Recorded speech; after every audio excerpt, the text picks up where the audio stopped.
Hey, and welcome to another episode of the Founders Club podcast. I'm seated with Rhys Dal Cin, who is the Executive Director and Partner at Diamond Sports Group. He was the founder of August Sports Group and also former Head of Marketing at Reebok, Australia and New Zealand. Let's get into it. My time at Reebok taught me more about the importance of brand. So I guess that translates into the business side of it as well, right? It was a steep learning curve. It was tough. It was about the feeling we could sort of bring to those communities. So it was a passion of mine to enter that space. Yeah. At the time, I was pumped, excited. Oh, man, it's quite a sad story. I haven't really talked about it much.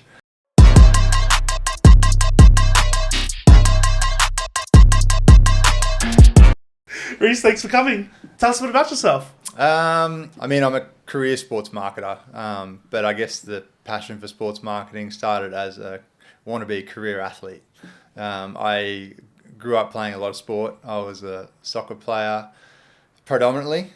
So I grew up in an Italian household. So my dad was Italian, big European influence, lots of football in and around the house. So I was pretty good at it. I was in all the top representative teams, and I went to a boarding school up in Queensland at the end of grade 9 and played first soccer for 3 years at that team. And in and around the same time, dabbled in a lot of other sports. Like I played basketball, I played tennis, I was in track and field. So bit of an all-rounder. And I think that sort of led me to just only wanting a career in sport.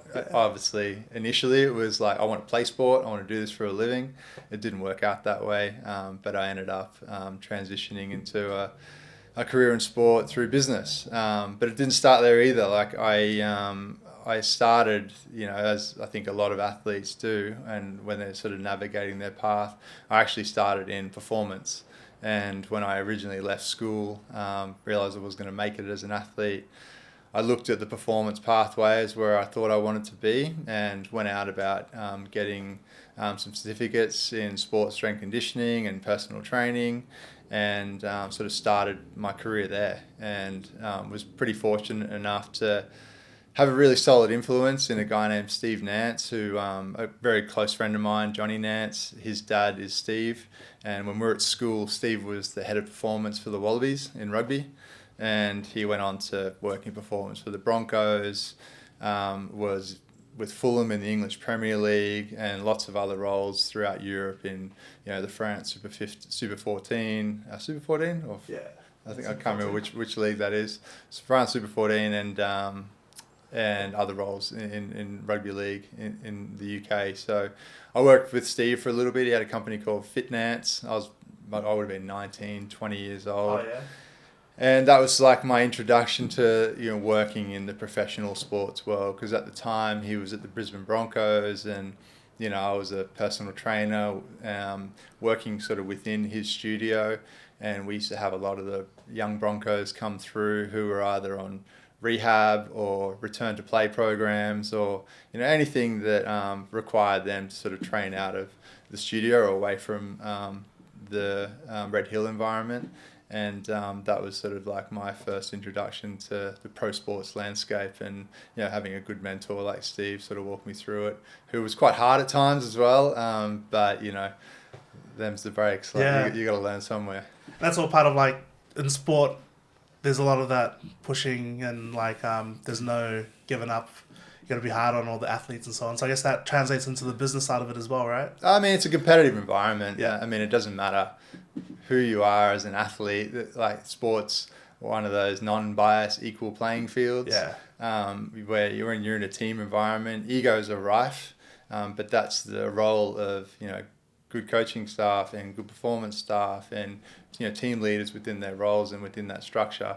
It's managing egos, it's managing different personalities, and it's creating that equal playing field, and essentially, like, it's establishing good culture. Yeah. And that's if you look at all the successful sport teams, high performing environments in business, like, culture is a big driver. For sure. And so how did you then go on to doing your own thing?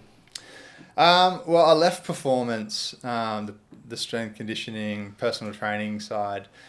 I can't remember the year now, if I'm honest, but I was already 24, 25 by the time I left that side of sports industry and identified that I think I want to go into business. So I enrolled in Bond University and went and did one of their sort of expedited degrees where you get, your full 3-year degree done in 2 years, just back-to-back semesters. And because I identified at 24, 25, whatever I was, that I want to get into the industry quick. Yeah. So I went to Bond and enrolled in the fast degree and got a degree done in 2 years. And, I think at that stage in my life as well, I was a little bit more mature. Like I wasn't the typical university student, like most of the kids I was at uni with were 18 to 20 years old. I was there to learn, I was there to grow, I was there to get my ticket. You had a purpose. And I was there to get out and get into the workforce. So that was what I set about achieving. And at the same time, I was working as a personal trainer. Like I was studying, still PTing on the side, earning my money, but my focus was, get out of there with the degree and to be honest, like get a job as soon as I can, which I was successful in. Like I think it was my last semester, I secured a job. Might have been the second last semester. I secured a job with a company called Nexus Sports Management, which is just a small sports marketing company up in Brisbane, and but they worked in the consultancy and partnerships and sponsorship space.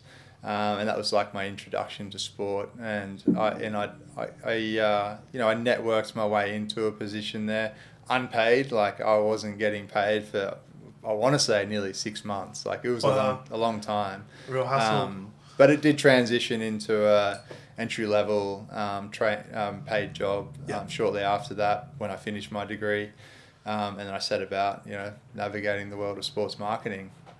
And so that's cool.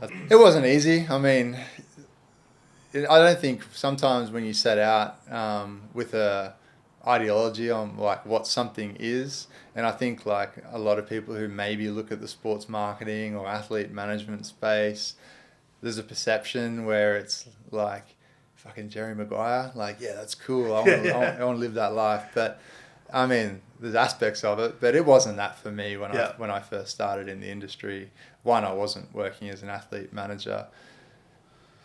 Two, I had no idea what I was doing. Like I was like the way they set you up for it at uni is very educational focused, real world practical focus. Really didn't apply when I got into the industry. So I was, and I hadn't been a corporate at all. I hadn't sat behind a computer since school. I'd been working as a personal trainer. I was in the gym. I was on the field. So it was a steep learning curve. It was tough. There was times where I just didn't want to do it. I didn't want to pick up the phone and call some random person who was probably just going to tell me that I'm interested. Like there was plenty of that. There was plenty of those moments. But you push through and you prevail and you go about it whichever way you can. Yeah. So you learned lots at Nexus, and then when did you transition into opening your own agency? Yeah, I think there's a lot that sort of took place before I started my own agency. I mean, I'll give you the quick trajectory. I left Nexus after cutting my teeth for a little while. I pivoted over to the UK and worked for a Russian sports marketing agency who was based in London. So I had a role as like a business development manager where I was, Russia was like an emerging market at the time, sort of between 2009, 2012. They were, dropping the Iron Curtain, opening up to the rest of the world, a little bit different to what they are now. But they were inviting the world in because you got to remember they'd, just won the FIFA World Cup. Formula One was launching a race over in Sochi. The Winter Olympics were in Sochi. So there was like a really cool time for any sort of global business to wanting to push into Russia. So my role as an English-speaking sports marketing professional out of London was to connect like global business into Russia with Russian enterprise and sort of be on ground and support like that process. So I did that for a little while, then came back to Australia.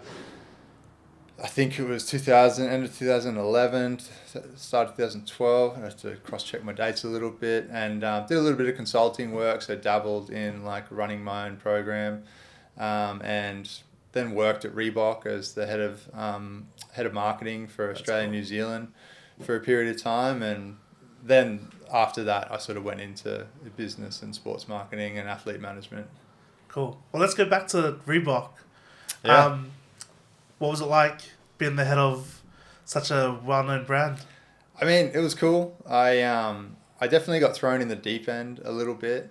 Like during that sort of consultancy phase when I got back from London, it was probably the first time I'd really dabbled in like the whole marketing and brand marketing space. I'd largely been driving commercial previous to that. Yeah. But by the time I got to Reebok, I had, 5 years sports marketing, commercial experience. I had worked in a marketing role in different advisory roles with different companies from a cycling fitness brand, which was in Sydney and Singapore, to nutrition franchise, which was based between Queensland and New South Wales in Brisbane and Sydney, and a Snap Fitness franchise, which was obviously 24-hour gym network. Yeah. So I'd been working across different verticals in sort of marketing and sport derivatives, but Reebok was a whole new beast when I had to learn how to swim pretty quick, and I was thrust right into the deep end as well.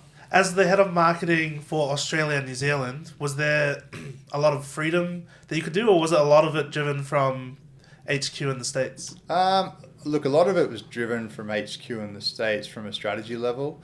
We were, at the time, largely involved in the fitness sector in my time at the brand. I think we were just discussing off air that, Reebok wasn't part of basketball at the time, which, with Reebok now entering basketball again under Shaq and Iverson, it's a cool time to not only that, they've got a major partnership in Australia with the NBL. It's a cool time to be working at the Reebok brand if that's your passion, and that's my passion, basketball for sure. But at the time when I was at Reebok, we were involved in fitness. In fact, we had this positioning which was centered around tough fitness. And, tough fitness lent into our global partnerships, which were positioned at the time around CrossFit, the Spartan Race series, which, if you remember, was like an obstacle race, long distance 10K obstacle race.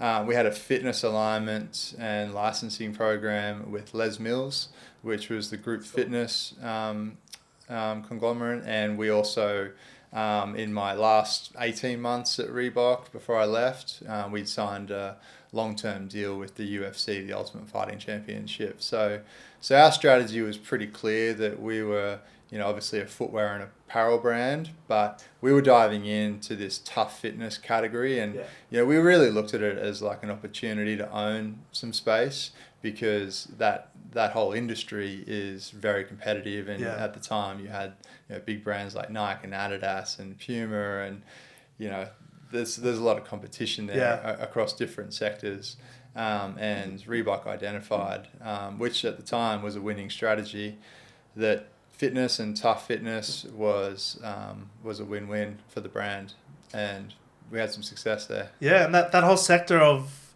you definitely would have, with Reebok at the time, was at the start of the whole movement into that tough fitness, right?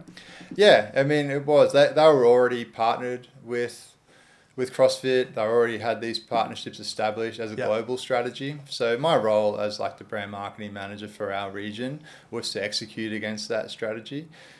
So we had some great brand activations and marketing concepts sort of built around that, athlete partnerships. We'd run our own events, trade shows. It was obviously, at the end of the day, a commercial business where our strategy was underpinned by trying to sell product, footwear and merchandise. However, my time at Reebok probably taught me more about the importance of brand, because Reebok as a brand, it's not just a logo, and those partnerships which we cultivated wasn't just about the logo being associated to those communities. It was about the feeling we could sort of bring to those communities, And it was about the brand itself sort of showing up for those communities again and again with big energy and sort of letting them know that we're part of your community, and we want to be here to support you and your ideologies and how you approach fitness. And I think we had a lot of success for that. The CrossFit partnership itself was an amazing success. Les Mills really blew my mind away, like with how engaged that community was across the board. The Spartan race similarly. But there was also some learnings where we didn't have a lot of success either, and the UFC partnership was probably one of those, where we didn't necessarily get the brand wrong, but it was more just, a couple of errors like early in the piece, which, like Conor McGregor, for example, had his name spelt wrong on one of our global rollouts of, his merchandise. There were just like little categorical errors which were happening at the time, which often happen in big global partnership releases. But on top of that as well, there was also a little bit of disconnect with the community around Reebok entering the UFC partnership, because you had the fighters who weren't exactly enthusiastic about the fact that they were losing the opportunity to bring on their own sponsorships for fight kit branding, and Reebok now owned all that territory, obviously under the guidance with a new commercial strategy executed by the UFC, but Reebok took a lot of flack for that. So there was a little bit of disconnect through that period. If I'm honest, like I was there for the first 2 years of it, 18 months, 2 years. It existed the whole time until Reebok exited that partnership. And I won't say it was a success. I won't say it wasn't a success. Like Reebok had a lot of success in that category, but it was never quite the harmony that existed, with CrossFit and Les Mills and other executions that we pushed during my time. So lots of lessons learned from your time at Reebok? Yeah, for sure. I mean, it was just a fun time. Like we had an amazing team, an amazing culture within the business. The brand itself was having success. During my time at Reebok, we grew the brand exponentially year on year. We had an amazing partnership with Rebel Sport at the time, where we were exclusive into their business. That's cool. Which was allowed us with flexibility to sort of execute against our global partnerships and around our fitness positioning with confidence that we knew we were going to get the buy orders in product. We just had to execute a clean marketing strategy to ensure that the community supported us through our Rebel alignment, and we were winning. But there was also other learnings. Like I was a fitness/sports marketing guy that came in and had to work on like the Reebok Classics category, which is more fashion and lifestyle alignment. So some of the learnings I had there were purely just off the back of watch and learn, because I had a great footwear manager at the time, a guy named Chris Hall, who's now quite senior at Adidas Group. That's cool. Chris sort of led that category, and for me it was a matter of not sort of overstepping the boundaries. I understood sports marketing and that area of the business, but it's a different beast when you're sort of trying to blend fashion, culture, sport. And that's exactly what the Reebok Classics category does best. And we had some amazing partnerships and alignment at the time with the likes of like Kendrick Lamar. So it was quite cool to work across that partnership and execute with our amazing retail partners. But yeah, I mean, there's so many things I could probably go into with Reebok, but because it was just probably one of my most fun times working in this space. Yeah. And it ultimately comes down to the success we had as a brand, but also the culture that the brand had created, and also the team culture we had at the time as well. That's cool. So if it was so good, why did you pivot back into sports management, athlete management? Oh, man, it's quite a sad story. So, I mean, I haven't really talked about it much, but I left Reebok for a job at the global office over in Reebok in Boston. Yeah. And I actually resigned from my marketing role in Australia. And, mate, I'd gone about, packing up my life in Australia, and I was about to move to Boston. And during the time, it was I'd been invited over to UFC 200 in Las Vegas. It was July 2016 from memory.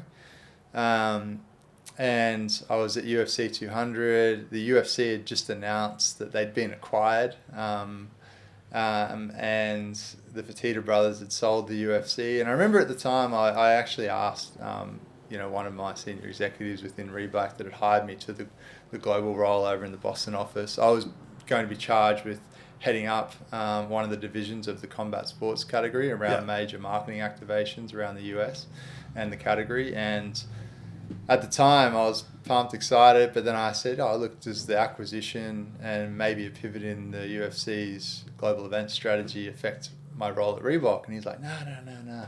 And anyway, like a couple of months later, or actually it was probably only 4 weeks before I started the role, which I think was about September. They terminated the role with me without me even starting it. So because the strategy changed, they pivoted. The role was now non-existent, so I was left unemployed. And mate, I had let go of my lease in Sydney. I had everything packed up, ready to go. Not even packed, like it was on the water. So it had been sent.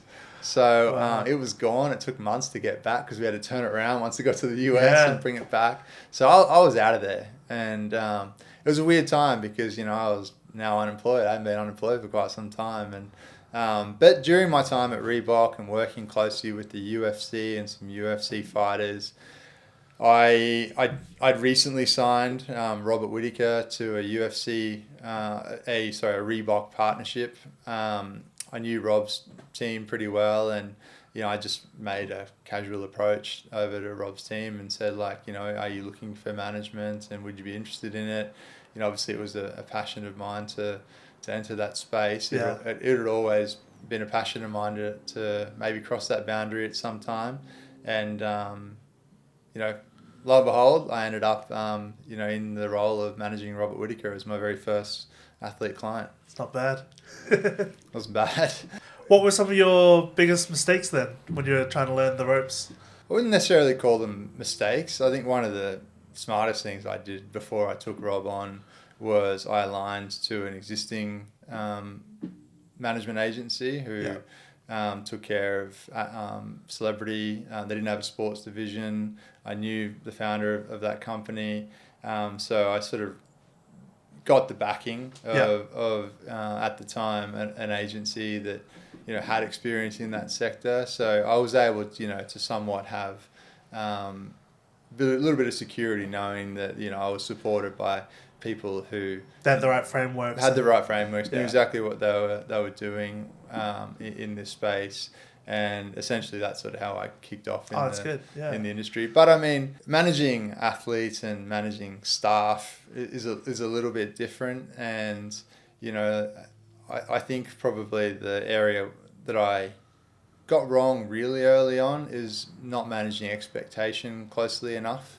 I think when you're a visionary and a big picture thinker, and when you've got a team and you're motivating them, and you're trying to be the best leader you can, and you're a visionary type of person like I am, you're always leading from the front, and you're putting out aspirational endeavors, and you're sort of setting the standard. It's a little bit different in athlete management, where you can have the vision and you can have the plan to execute against, but you also need to be quite careful about managing expectation and not over-promising and then under-delivering. So that's probably something I took away early on, that I maybe have to wind in my visionary projections for the athlete early on, because you can't necessarily tell them, you're going to do this and you can do that, and we're going to get you $100,000, $200,000, $1 million worth of sponsorships.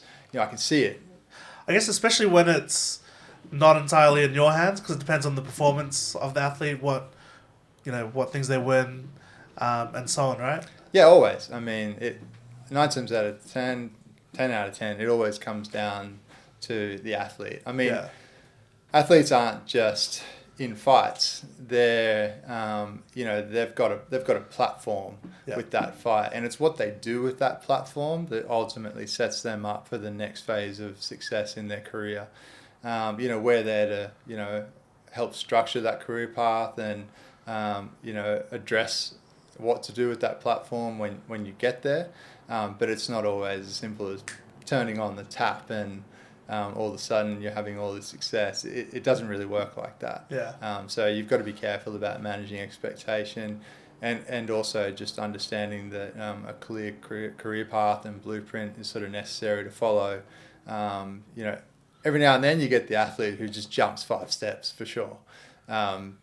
But it's not necessarily the fact that we don't bank on hype. We usually bank on the fact that they're a hard worker, and they sort of agree on the process first, as opposed to just I'm the next best thing, I'm hype.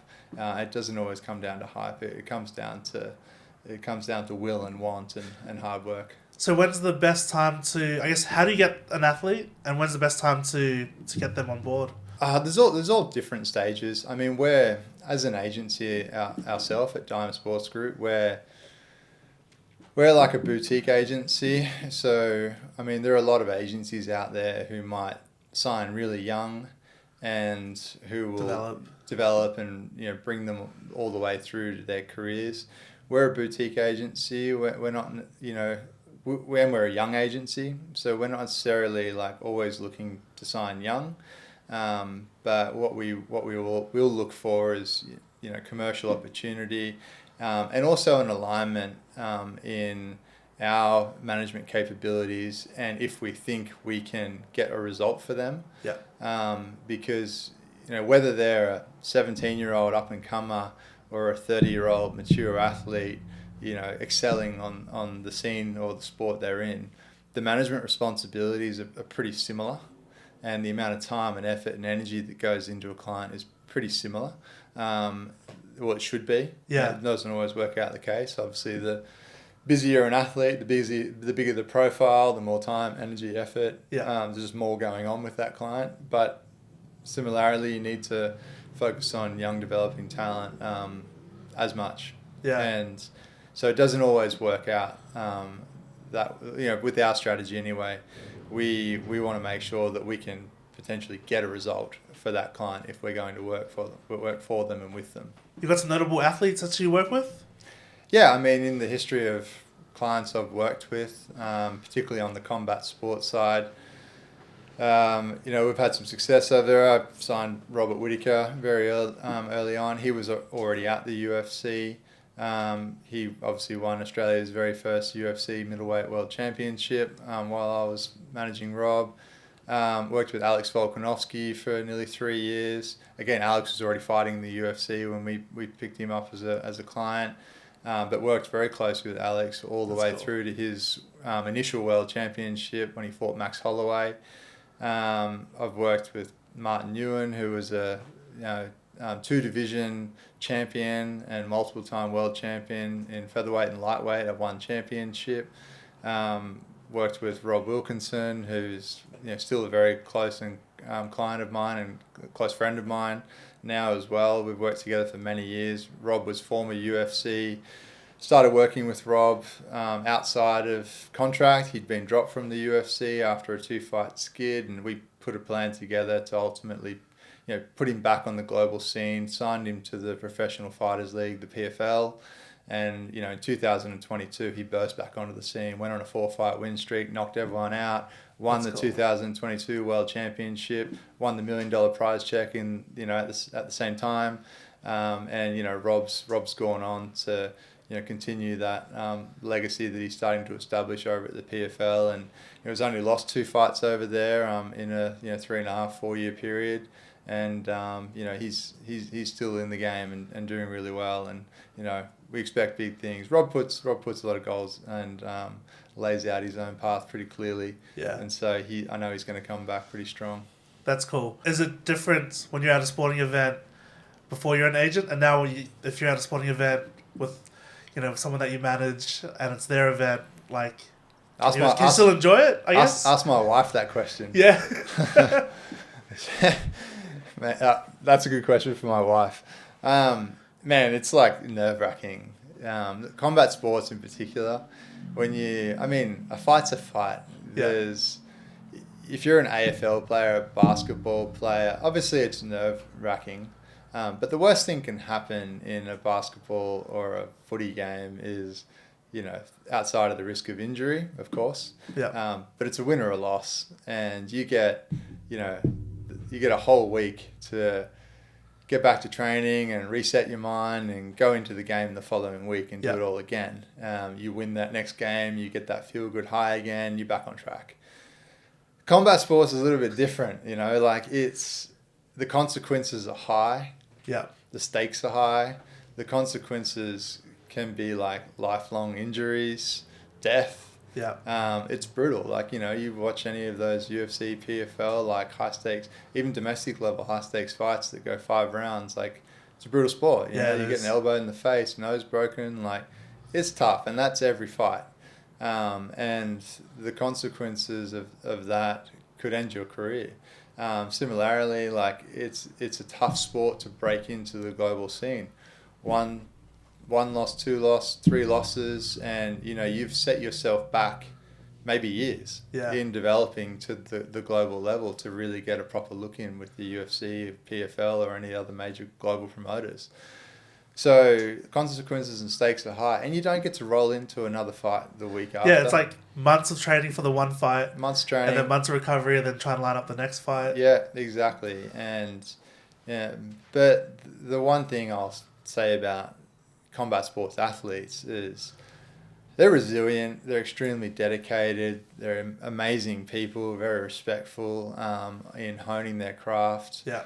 The fight scene in Australia and New Zealand is developing at a pretty fast rate. Kids are starting the sport much younger. Where, as a nation in Australia, we're punching well above our weight. Yeah, for sure. In terms of who we are, as athletes representing ourselves on the global stage. You look at a lot of the big fighting events are now moving here to Perth. 100%. You look at the fact that 2 global organisations have now set up shop in Australia with the UFC coming here multiple times a year. The PFL have now announced that they're going to be here up to 4 times a year from 2026 onwards. So it's exciting time for Australian and New Zealand MMA because there's more opportunities for the fighters at a global level. There's more opportunities for them domestically. However, as far as an infrastructure play, we've still got a lot of work to do. I think the development of young athletes is outpacing our ability to wrap structure around them as a sport. Because although there are great promoters in this territory, you've got Eternal MMA, which are an amazing promoter, doing wonders for Australian MMA. You've got Beatdown Promotions, run by former UFC fighter Damian Brown. He's killing it and doing great for young fighters. There is more we can do though in putting more promotions on, wrapping commercial structure, getting more buy-in from media. Once I think we do that, we're going to continue to give the world a product to watch, not only on the global stage, but on the domestic stage as well. And the sport will continue to grow from strength to strength. That's cool. As a sports management group, what roles are essential to, do you have different people dedicated to different things? Like a PR person and all that, and to cover for different athletes? Yeah, we're a bit of a lean and mean outfit at Dime Sports Group. At the moment, we sort of work in our verticals. My role is as the leader of the company is obviously to set the vision, direction, strategy in partnership with my partner Tom Matson. I head up the combat sports division and the growth of that category. I'm taking a lead on our new division in basketball. Tom himself, he's a former lawyer, worked as the lead legal counsel at Rugby Australia, ran the athlete and entertainment division for one of Australia's most successful agencies in SEL, and has now pivoted to founding Dime Sports Group. Tom has a extensive background across rugby and AFL, and cricket as well in management. Long-time manager of David Warner, obviously That's our cool. Australian Yeah. global superstar, so who's one of our clients. So, together we, work across the direction and strategy of the business, and what vision we see for Dime Sports Group and our growth. And we also have other roles which are largely, positioned around promotion, commercial sales, social media management, and we're looking at other growth areas across our business in around new media and other opportunities to sort of commercialise and promote our talent. And we've got a couple of other new divisions coming on, which largely centered around what we call the Dime Elite Athlete Fund. It's like an area of innovation we believe in the industry, where instead of taking commissions off the athletes and they go to our bottom line, we actually take that commission payment, put it into our Dime Elite Athlete Fund, which is an account aligned to the athlete. And then, after a period in retirement, we then give the principal of their commission that they paid us back as future athlete savings for the client. It's a world first, we believe. Like, no one is doing that in this space. Yeah, that's cool. And I think we're an athlete first agency. We're not looking at our role as managing the career during their career, but we're taking a role in looking after that athlete into their future, so they when they are retired and they are they have security in retirement. Yeah, because it's an odd place for athletes, right? They receive the bulk of their lifelong income during the first few years of their career, or during the peak of their career, and then there's a lot of life to live afterwards, right? Yeah, exactly. And I mean, as everyone knows, like, athlete careers aren't always long and successful. Sometimes they can be quite short, or an injury can really slow things down a little bit. And there's also an aspect of keeping up with the Joneses, and which exists around a lot of professional sports. So I think the direction we're taking with the Dime Elite Athlete Fund is just about future security for athletes, knowing that it sort of acts like a little bit of like a superannuation fund, knowing that when you're in retirement and you might you're not playing sport anymore. You've only done that for your whole life. You might be, leveling up, getting new skills, entering a workforce, or leaning into other responsibilities in life. That the Dime Elite Athlete Fund payment on the commissions you've paid us is going to come back, and it's going to support your life, whether that's around financial security, investment in a new property, allowing you to invest into startup business, other investment strategies, whatever it might be. The money's yours, and we're giving it back, and we're going to help you in your future after sport. That's awesome. And you said you're expanding into basketball. What's your strategy through that? Yeah, I mean, we're sort of leaning on our launch around the Dime Elite Athlete Fund at the moment. So we're going to roll that out first. We're focused on a couple of our key sports around cricket, combat sports, and basketball, with the fund in mind. Basketball, I mean, for us, one, it's a passion of mine. I grew up playing a lot of soccer and a bit of basketball. But these days, like late into my late 20s and into my 30s, I'm now 42. I play a lot of basketball. I still play basketball, and I'm intimately involved, as a fan of the sport. And so for us, it's executing against what we know we do best in representing talent, both domestically in Australia and across in the US. So we're working on a couple of things around athlete management, some key events we're looking to bring into the territory, and potentially working across a nil strategy for athletes from Australia who are looking to enter the college basketball scene over in the US. So we're looking at just establish actual pathway programs that allow athletes to sort of navigate those moves across a little bit easier, and ultimately tap into some of the success that Australia's having in basketball at present. We've got the most NBA players ever coming from the Australian region in the NBA. The NBL is fast becoming a top tier league, and challenger to the likes of NRL and the AFL. Yeah. And as far as like grassroots development goes, like basketball is going through a boom period. Yeah. If I ask former teachers and people in and around the game, like kids aren't necessarily kicking footies or passing footies around these days. They're on the basketball court shooting hoops. They only want to play basketball. I know there's been exponential growth in grassroots registrations and kids playing basketball in clubs. And it's just a good time to be in and around basketball. So we want to be there to capitalise on that. Cool. A few quick questions before we finish up. Who's your football GOAT? That's a tough one, hey. I'm a Liverpool supporter, so let's go with Liverpool. I used to be a massive Robbie Fowler fan. Okay. Back in the day. Yeah. And this showing my age. I used to support Ian Rush as well. But I'm gonna take it modern. I'm gonna go Salah. I'm gonna go Mo. Like, he is just, well, one, he was an unbelievable acquisition. Like, when he got to Liverpool, he wasn't necessarily being touted as the future Ballon d'Or winner. So I'm going to go Mo Salah just because he shows up year on year, scores a lot of goals. That guy. Cool. Basketball. Who's your GOAT in basketball? Kobe, yeah, without a doubt.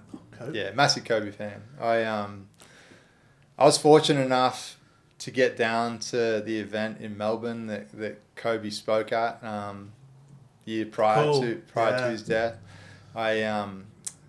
My biggest regret with that event, actually, some friends of mine promoted that event and brought him across, and I couldn't make it down the day before, but I had an opportunity to meet him.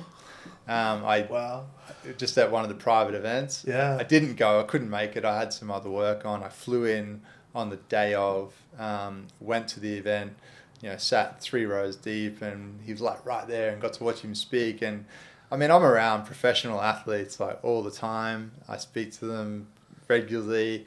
I've crossed paths, in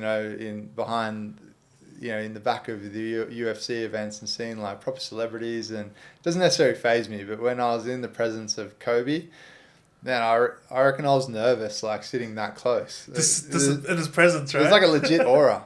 So he's one of those guys for me that as like a kid, watching basketball all the way to, when he retired, and even sitting, 3 rows deep at an event watching him speak, I was like, this is cool. That's like, cool. So Kobe for me, yeah. Yeah, awesome. All right, I'll forgive you for that one then. Who's yours? Oh, LeBron. Yeah. I don't know if you can answer this one because you might be too close. Who's your combat GOAT? No, it's not too close, and to be honest, it's easy. It's got to be Volk. Like, I don't say that because I know him, but I mean, Rob Whittaker was the first. I think Volk's done, I believe, a lot for the sport culturally. He has just been flying the flag year after year. Yep. He represents himself. Not that Rob Whittaker doesn't, or even in the new class of world champion in Jack Della. I just think Volk's been so cultural to Australia's movement in not only winning and capturing the UFC championship, defending it multiple times, challenging for the lightweight UFC championship, losing the belt, recapturing it. Yeah. Like, he's brought everyone for this ride with Alex Volkanovski, and and he hasn't done it the easy way either. Even when I managed Volk, like, Volk wasn't a household name. It was, tough to get him fights because he could fight, but he wasn't a big brand. He was still establishing his growth around promotion and who he is as a fighter. And Volk has just fucking punched through the wall and ascended all that. And what I loved to see is even when, in fight 1, it was clear Volk won that fight, there were still the Holloway fans that, weren't necessarily with Volk. Yeah. Then, he backed it up,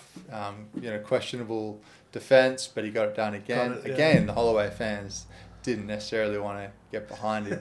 But Volk just kept pushing. Yeah. Strong mindset, a will, representing his country, representing his fans, just kept pushing. And I love that about Volk. So that's the Aussie way, right? Everyone Aussies like love the grind and the pushing through the underdog story. He just took that underdog mentality and just wore it right here in his heart and just kept pushing. And that's what I loved about just watching Volk's career from close and now afar. That I don't manage him anymore, but I'm always going to be a fan of Volk as a fighter and as Volk as a person. As a person. Yeah. That's awesome. Last one, what's the best bit of advice you've ever received? I didn't really have like a lot of mentors coming through. But I think I'll give you a story, and it probably goes back to Steve Nance actually. It's not necessarily like the best advice I ever received. It was actually probably the best punishment I ever received. But I was like 19 working with Steve in that performance gym. Yeah. And Steve's like a world-class performance coach, right? Like, done it all. High expectations. I went to a Melbourne Cup event. I got like pissed and had to open the gym at like 5:30 in the morning the next morning. Oh, yeah. I remember I rolled in at like some ridiculous hour. And I got to the gym. I actually slept at the gym that night. Easier to do. Terrible, like, immature. But I slept at the gym that night at the studio, meant to wake up and run the session, slept through. People at 5:30, 6 in the morning were waiting outside to get in the gym and never opened. Oh. I was there. Like, I don't know if I told anyone that, but I was there. Yeah. And didn't open the gym. Poor form. And I'll never forget, Steve, pulled me aside. I was honestly, I slept in, couldn't open the gym, my bad. Dressed me down, like gave me a proper dressing down. And also took away all of my group sessions, all of my rehab sessions, all of my personal training clients, handballed them around to other people, did them himself. Left me essentially unemployed and not earning anything for about 4 weeks.